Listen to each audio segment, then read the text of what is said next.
Heu, Si on prend juste un instant pour, imaginer un truc un peu fou. On soulève un piano à queue, on le monte à 2 mètres de haut, on le lâche et on s'attend à ce qu'il atterrisse en douceur sur une surface qui fait, je sais pas, la taille d'une petite soucoupe à café. Bah, vu comme ça, en termes de physique pure, c'est complètement absurde. C'est totalement absurde, ouais. Et pourtant, en fait, c'est très exactement ce qui se passe à chaque fois qu'un cheval de 500 kilos atterrit après un saut d'obstacle. Toute cette énergie cinétique, tout ce poids vient s'écraser sur une toute petite structure à l'intérieur du sabot. Les forces en jeu sont juste astronomiques. L'évolution a mis en place un système d'amortissement vraiment redoutable pour dissiper cette énergie. Ouais, et quand on réalise ça, le vrai miracle, c'est pas qu'il y ait parfois des blessures, quoi. Le miracle, c'est que la machine tienne le coup la plupart du temps. Tout à fait. Et le problème, et c'est vraiment ce que montrent nos sources aujourd'hui, c'est que lorsque ce système d'amortissement commence à céder, les conséquences sont catastrophiques. Bonjour et bienvenue dans cette nouvelle exploration approfondie. Je suis ravie d'être là pour décortiquer tout ça. Et bonjour tout le monde, ravi d'être de la partie aussi. Alors, pour ceux qui nous écoutent, l'objectif principal de notre analyse détaillée aujourd'hui, c'est de plonger au cœur d'un concept médical qui est fondamental. C'est l'éthiopathogénie. Ouais, c'est un mot qui peut faire un peu peur au début. Un peu, ouais. Mais l'idée est vraiment limpide. Il ne s'agit pas juste de mémoriser des symptômes, de réciter des faits. La mission de notre session, c'est de comprendre le pourquoi et le comment de l'origine d'une maladie. Exactement. C'est suivre son développement, étape par étape, depuis la toute première anomalie jusqu'à la destruction des tissus. Voilà. Et pour illustrer cette mécanique complexe de manière fascinante, on va utiliser le sujet tiré de nos notes, le syndrome naviculaire chez le cheval. Et c'est un cas d'étude qui est super pertinent parce qu'il nous force à abandonner cette vieille idée qu'une maladie, c'est juste, je sais pas, une pièce cassée qu'on peut identifier sur une radio. C'est pas juste un os qui craque, quoi. Non, pas du tout. Le syndrome naviculaire a longtemps été mal compris en fait parce qu'on cherchait un défaut isolé sur un seul os. Mais l'éthiopathogénie nous apprend qu'il faut arrêter de regarder un symptôme isolé. Il faut observer l'ensemble du système. C'est un processus dégénératif complexe. C'est un peu comme essayer de comprendre pourquoi une voiture tombe en panne tout le temps en ne regardant qu'un seul pneu. Je veux dire, il faut regarder toute la géométrie de la suspension, les amortisseurs, tout interagit, hein. L'analogie est parfaite, ouais. Du coup, pour notre animal d'une demi-tonne, à quoi ressemble cette fameuse suspension à l'intérieur du sabot? Qu'est-ce qu'on trouve quand on soulève le capot de la région podotrocléaire? C'est ça? C'est bien ça, la région podotrocléaire. Alors, il faut visualiser le bas de la jambe d'un cheval. C'est très différent de notre propre jambe. Sous le genou du cheval, il n'y a pratiquement aucun muscle. Ah ouais, juste de l'os. De l'os, des ligaments et de longs tendons qui agissent comme des câbles de marionnettes en fait. Ils sont tirés par les muscles qui sont situés beaucoup plus haut. D'accord, je vois le genre de poulie complexe. Exactement. Et tout en bas, à l'arrière du sabot, on a trois acteurs principaux. Le premier, c'est l'os naviculaire. C'est un tout petit os. Tout petit comment? Il a la forme d'une navette ou d'un petit bateau, et il est coincé à l'arrière de l'articulation du pied. Ok, donc on a un petit os caché à l'arrière. Et le deuxième acteur? Le deuxième, c'est un câble massif, le tendon fléchisseur numérique profond. Ok, le nom est impressionnant, hein. Ouais, on va l'appeler le tendon fléchisseur. Il descend tout le long de la jambe et il vient s'attacher sous la base du pied. Et pour faire ce trajet, il doit contourner le petit os naviculaire. Donc l'os sert de guide en quelque sorte. Mieux que ça, l'os agit littéralement comme une poulie de renvoi pour ce tendon. Il modifie l'angle du tendon pour lui donner beaucoup plus de force de levier. D'accord. Si je résume, on a une corde très tendue, le tendon, qui s'appuie fortement contre un rocher, l'os naviculaire, pour pouvoir plier le pied. C'est exactement l'image. Mais attendez, si une corde frotte en permanence contre un rocher avec la force d'un cheval au galop, la corde finit par s'effilocher, non? Ou le rocher s'use. Le corps a forcément prévu une protection entre les deux. La nature est bien faite. C'est là qu'intervient notre troisième acteur, la bourse naviculaire. La bourse, c'est-à-dire une poche. Voilà, c'est une petite poche remplie de liquide synovial, insérée pile entre l'os et le tendon. Elle sert de coussinet hydraulique et de lubrifiant en fait. Ok, donc l'os sert de point d'appui, la bourse encaisse la friction et le tendon transmet la force. C'est un chef-d'œuvre d'ingénierie biomécanique, franchement. C'est fou de se dire que c'est naturel, quoi. Mais ça nous amène au cœur de notre questionnement sur l'éthiopathogénie. Comment un système de poulies aussi robuste, affiné par des millions d'années, comment il peut s'effondrer soudainement? Nos documents parlent de 2 grands piliers pathologiques à l'origine de la maladie. Et le premier, il est d'ordre biomécanique. Qu'est-ce qui vient perturber cet équilibre parfait, du coup? Tout commence par une augmentation chronique, anormale, de la tension et de la friction dans cette zone. Le tendon fléchisseur se met à écraser la bourse et l'os avec une force démesurée. Et qu'est-ce qui cause cette tension au départ? C'est un faux mouvement, un accident? Ça peut arriver suite à un traumatisme aigu, oui, mais le plus souvent, le problème vient de la géométrie du pied. La géométrie du sabot, c'est ça? Ouais, des altérations anatomiques ou même souvent des problèmes de gestion par l'humain. Ça vient fausser l'axe du membre. Par exemple, prenons une forme de sabot très courante, des talons très bas et une pince très longue. La pince, on est d'accord que c'est l'avant du sabot, la pointe. C'est ça, l'avant. Ok, donc si on essaye de visualiser un talon très bas et la pointe du pied très longue. C'est comme porter des chaussures de ski mal réglées où on est constamment penché en arrière, non?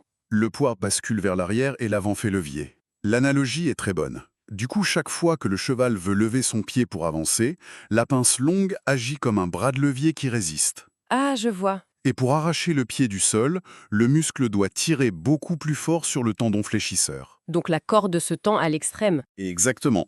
Et comme ce câble passe directement sur la poulie naviculaire, la pression d'écrasement contre l'os est complètement démultipliée. Et j'imagine que si on ajoute les chocs, les atterrissages de sauts dont on parlait au début, ça devient ingérable pour la zone.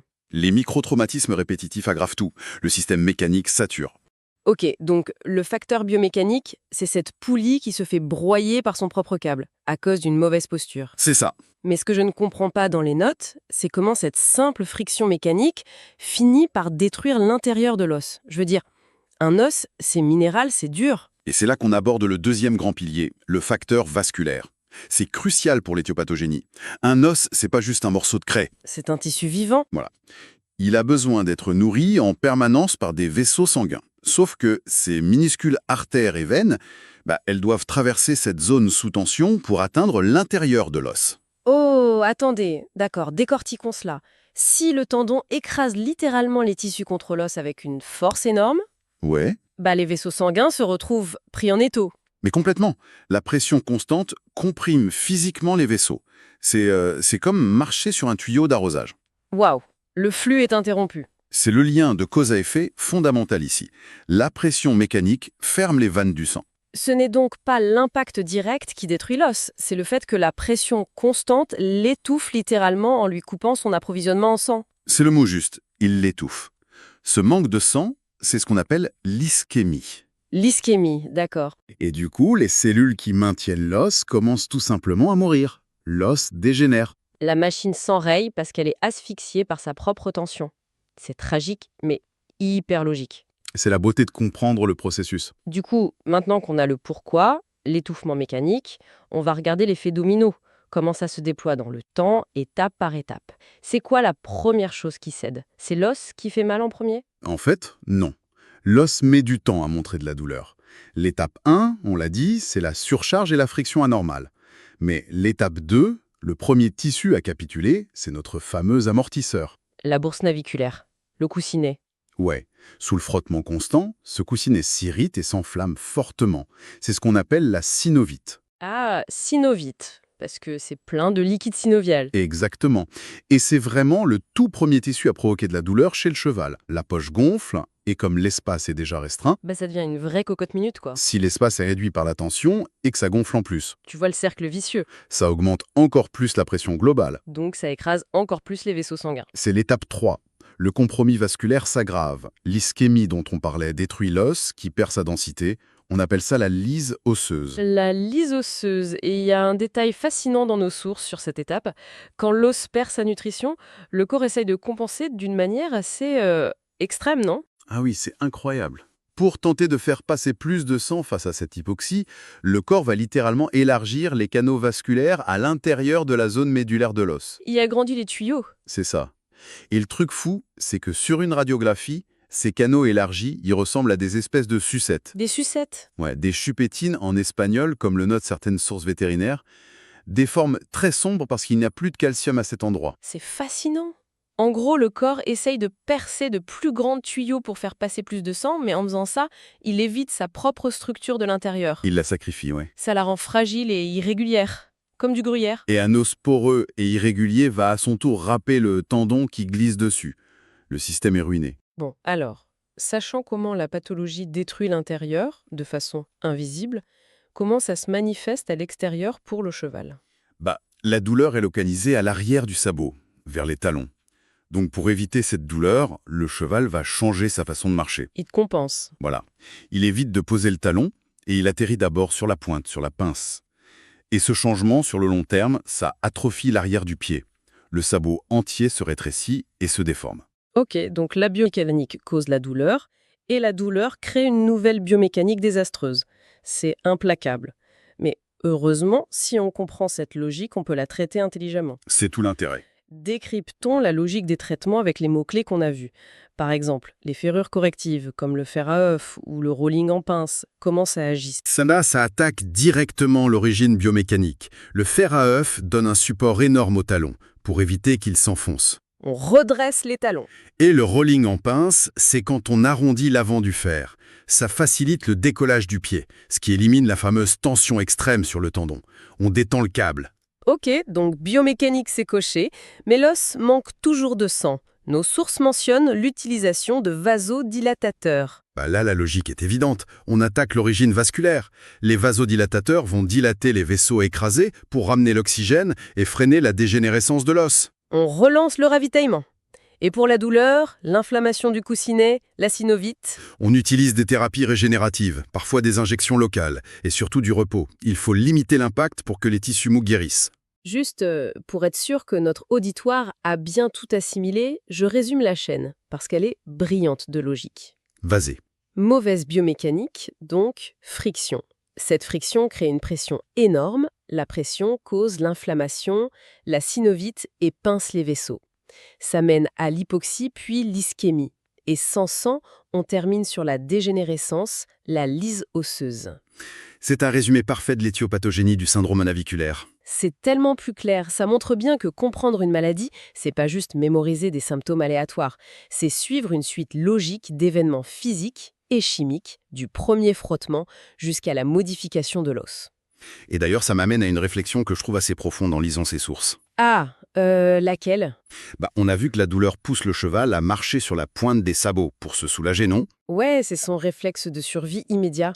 Sauf que c'est exactement ce réflexe qui finit par déformer la structure même de son pied, de manière chronique. Ça soulève une question fascinante sur la pathologie en général. C'est-à-dire? À quel moment, que ce soit chez l'animal ou chez nous, à quel moment les mécanismes de compensation ou d'évitement de la douleur, mis en place par le corps, se transforment-ils eux-mêmes en architectes de la maladie? Waouh! Le remède de fortune qui devient le bourreau. C'est une pensée incroyable sur laquelle méditer pour tous ceux qui s'intéressent à la médecine. Merci beaucoup pour cet éclairage, c'était passionnant. Merci à toi, c'était un plaisir de décortiquer tout ça. À la prochaine pour une nouvelle plongée en profondeur.